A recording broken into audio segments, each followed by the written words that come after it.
from a artist to graphic designer to digital marketing to customer marketing, on down the line, was because I had bosses that were flexible and could see a bigger vision for myself.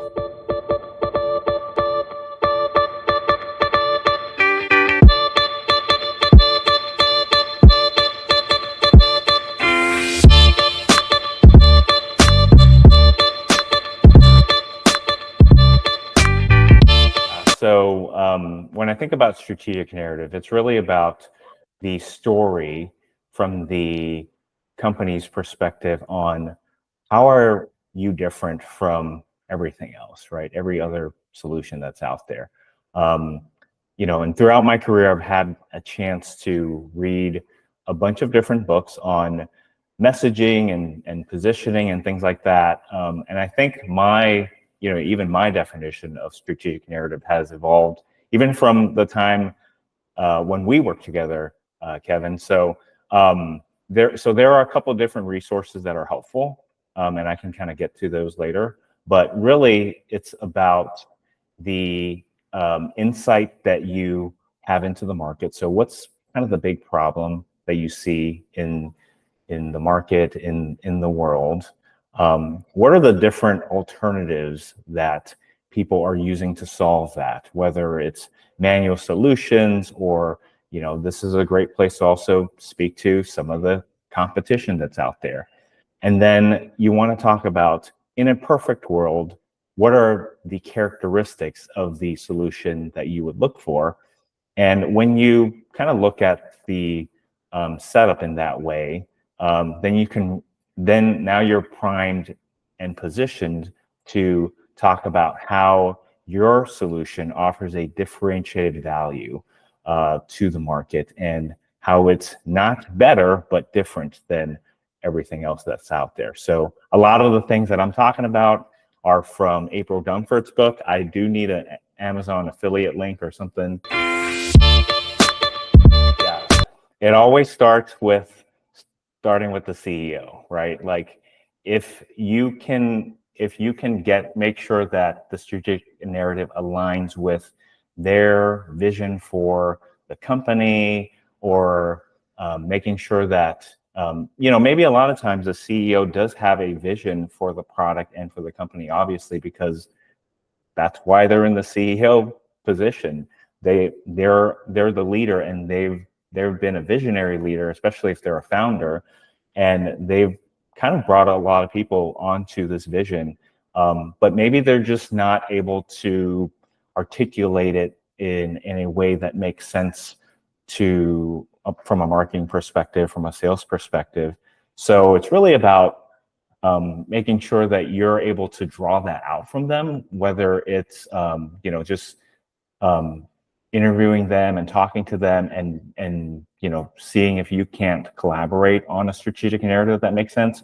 Or you can also take the approach of understanding the company, understanding where the vision and the CEO's kind of perspective comes from, going off and creating that, and then seeing if the CEO aligns with that, seeing if that aligns with what they're thinking about.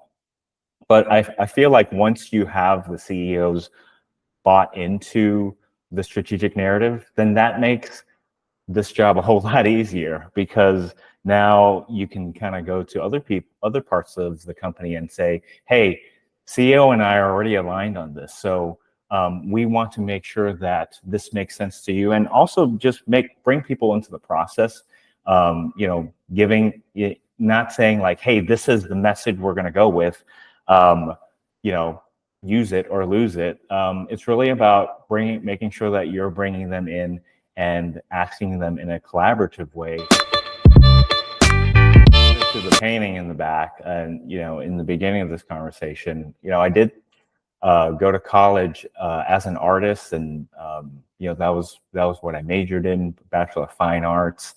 But quickly realized coming out of college that I needed to pay bills and get a job and that sort of thing. So when I got out of college, I was looking for graphic design jobs and And I think throughout my career, sort of started off as a graphic designer and worked my way into digital marketing and worked my way into customer marketing and worked my way into growth marketing, and then started to do more marketing leadership where I get to do fun things like strategic narratives and things like that. And I think one of the biggest things that I've learned in my career is always looking for more than what you're doing today and seeing if the thing that you want to do that's maybe outside of your current job description, does that thing, one, make sense for the company, for you to work on, and is it beneficial for the company? And then two,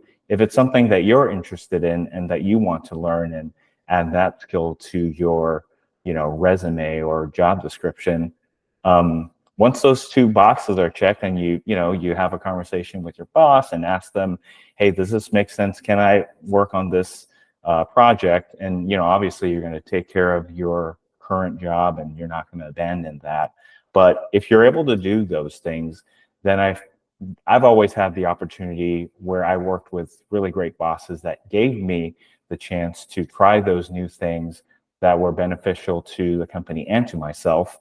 And that's how I started to grow more and do different things. So